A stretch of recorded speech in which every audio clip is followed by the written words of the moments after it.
Queridos irmãos, uma coisa que a gente tem muito temor na vida da igreja é que nós nunca queremos diluir a palavra de Deus. Nós queremos apresentar a palavra de Deus do jeito que ela é na Bíblia. E nós temos a fé, queridos irmãos, de que todos vocês que me ouvem têm o Espírito de Deus, e Deus vai dar capacidade para cada um de vocês entender a revelação de Deus. Não precisamos ter medo, eu falei ontem, de pregar a palavra elevada de Deus como ela está na Bíblia. Não precisamos dar desconto para a palavra de Deus. Nós queremos apresentar a palavra de Deus de maneira pura. 1 Timóteo capítulo 6, versículo 5. 1 Timóteo capítulo 6, versículo 5 fala: altercações sem fim, por homens cuja mente é pervertida e privados da verdade, supondo que a piedade é fonte de lucro. Então usam a piedade, usam aquele ar espiritual que tem para ganhar dinheiro como fonte de lucro. Isso existe muito disso hoje. Hoje existe muito disso. Tito 1:11. É preciso fazê-los calar, porque andam pervertendo casas inteiras, ensinando que não devem, por torpe ganância. E por último, 2 Pedro 2:3. 2 Pedro 2:3.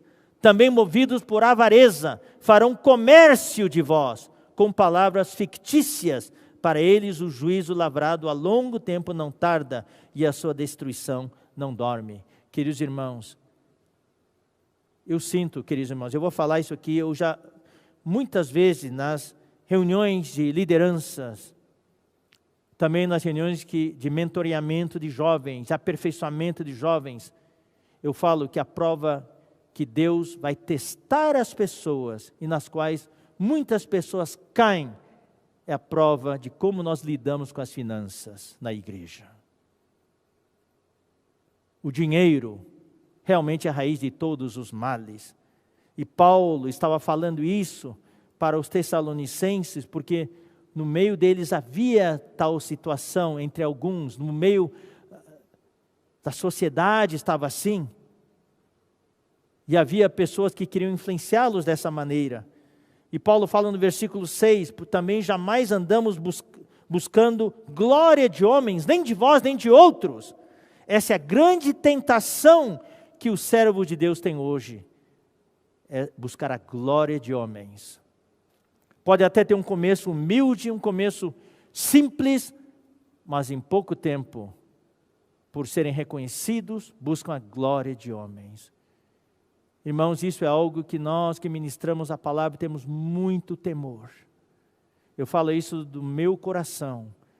Jamais queremos em momento algum roubar a glória de Deus. Nós queremos continuar sendo os irmãos simples. Os irmãos simples que Deus levantou para servir a sua igreja. Nós não queremos de maneira nenhuma buscando a glória de homens. E muitos servos de Deus foram devorados e arruinados por causa desse assunto. Vocês que estão se levantando, muitos de vocês, irmãos e irmãs, estão se levantando para servir a Deus. E a função de vocês, o papel de vocês é cada vez maior. Tomem muito cuidado, especialmente com o sucesso. Se a gente fracassa muito, o perigo é menos. Mas o perigo ali é a gente desistir, não perseverar até o fim. Mas quando a gente tem muito sucesso, especialmente os jovens, o perigo qual é? É que nós acabamos buscando a glória de homens. E isso pode ser a nossa ruína. E o irmão Dong, quando esteve conosco, ele nos advertiu isso muitas e muitas vezes. Cuidado com o orgulho, cuidado com a arrogância.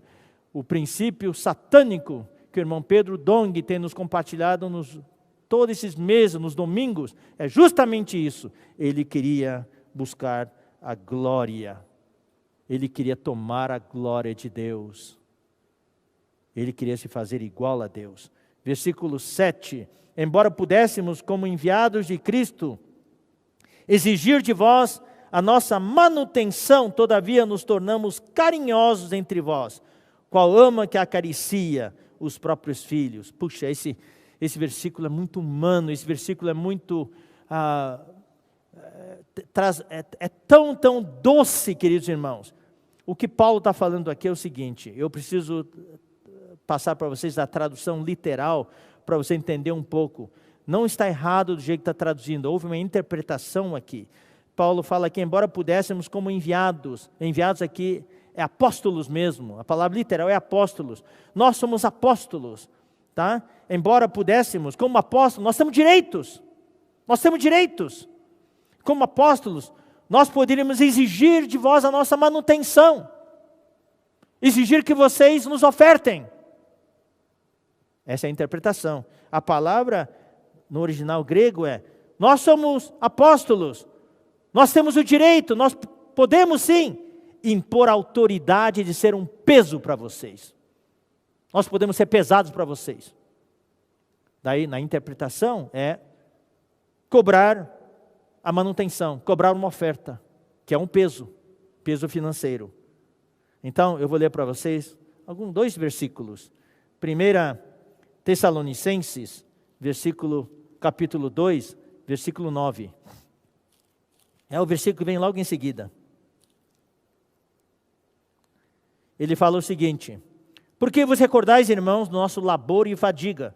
A gente trabalhou, irmãos, com as próprias mãos, de como noite e dia, labutando, nós tivemos um emprego, para não vivermos à custa de ninguém. No literal é, para não sermos pesados a ninguém. Vos proclamamos o Evangelho de Deus. Nós trabalhamos no emprego, para poder pregar o Evangelho para vocês. 1 Coríntios 9. Isso aqui nós lemos bastante quando estudamos 1 Coríntios. Desde o versículo 1 até o versículo 11, Paulo fala dos seus direitos, que como apóstolo ele poderia ter. Direito de se casar, direito de cobrar ofertas e todas essas coisas. Daí ele fala no versículo 12, se outros participam desse direito sobre vós, nós não temos em maior medida. Entretanto, não usamos desse direito. Antes, suportamos tudo para não criarmos qualquer obstáculo ao Evangelho de Cristo. Paulo trabalhou com as próprias mãos enquanto estava em Corinto. Ele não exigiu deles. Ele não impôs sobre eles a sua dignidade. Isso foi seguindo o exemplo do Senhor Jesus, que em João capítulo 13, Jesus se humilhou, não ficou de pé, a posição sobre a sua, não reivindicou a sua posição de dignidade, ele se humilhou. Ele foi lá e lavou os pés aos discípulos. É com essa humildade que nós devíamos servir. Mas daí ele falou, nós poderíamos ter esse direito de impor coisas sobre vocês, mas nós não fizemos. Qual foi a nossa atitude? Nos tornamos carinhosos entre vós, qual ama que acaricia os próprios filhos. Essa palavra acariciar é uma palavra bem delicada, que no grego traz o sentido de uma mãe que amamenta os seus filhos, uma mãe que cuida com carinho os seus filhos, uma mãe que cuida com terno amor a seus filhos, que acalenta, pega no colo, assim ó. Isso é, essa palavra acariciar, é pegar no colo mesmo, pegar no colo.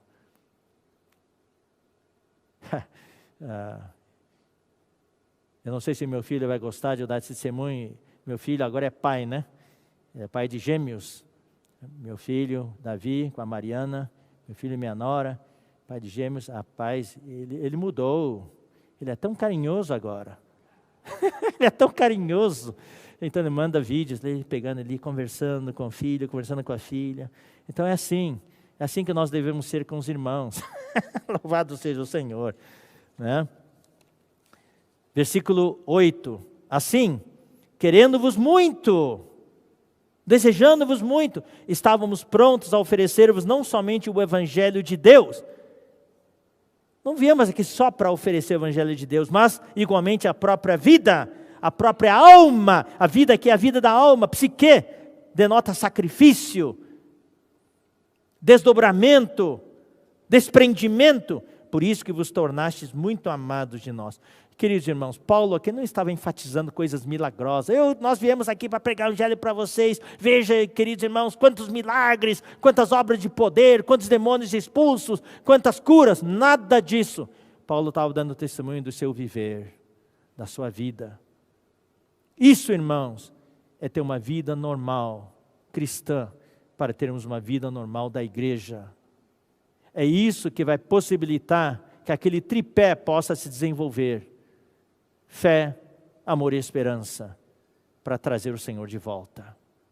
Versículo 9, porque vos recordais, irmãos, do nosso labor e fadiga, e de como noite e dia labutando, para não vivermos à custa de nenhum de vós, para não sermos pesados, essa é a palavra original, a nenhum de vós. Eles trabalharam, eles tinham um emprego, vos proclamamos o Evangelho de Deus. E Paulo dá esse testemunho em vários lugares, de que eles, por amor aos irmãos, para não ser pesado aos irmãos, se sacrificaram, trabalhando. 2 Tessalonicenses 3, versículo 8, nem jamais comemos pão à custa de outrem, pelo contrário, em labor e fadiga, de noite e de dia. Puxa, de noite e de dia, acho que ele tinha trabalho noturno. Trabalhava de dia, trabalhava de noite. Quando é que ele descansava? Trabalhamos a fim de não sermos pesados a nenhum de vós. Ele repete essa frase de noite e de dia, não sei quantas vezes. Atos 18, 3.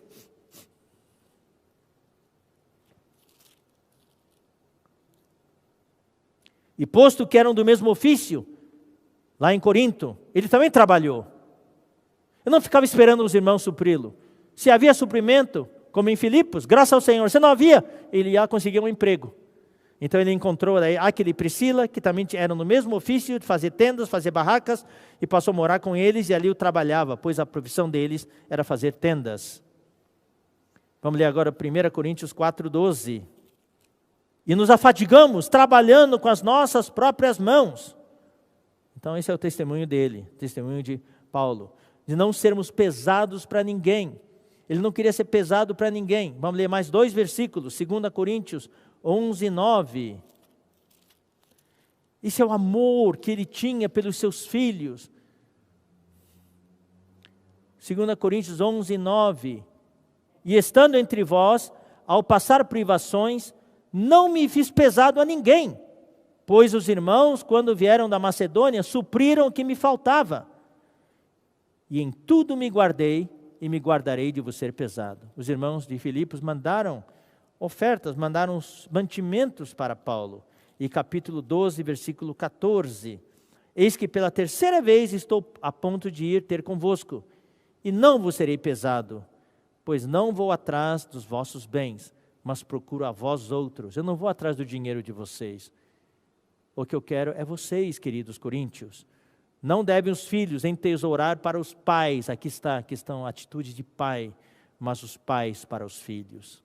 Então essa é o testemunho que Paulo tinha entre os tessalonicenses. Foi isso que causou um impacto. Versículo 10 agora. Vós e Deus sois testemunhas. Paulo fala muitas vezes aqui nessa epístola, testemunhas, testemunhas. No versículo 5 ele falou, Deus é minha testemunha. E aqui ele falou, vós e Deus sois testemunhas. Do modo porque piedosa, justa e irrepreensivelmente procedemos em relação a vós outros que credes. De novo, queridos irmãos, ele enfatiza o procedimento, a conduta, o comportamento deles, o viver deles. Uma conduta piedosa, uma conduta santa, é para com Deus. Daí, justa, uma conduta justa é para com os homens. E uma conduta irrepreensível, falou aqui, piedosa, justa e irrepreensivelmente. Uma conduta irrepreensível, uma conduta para com todos, para Deus, para os homens e até para Satanás, para que Satanás não pudesse repreendê-los, acusá-los diante de Deus.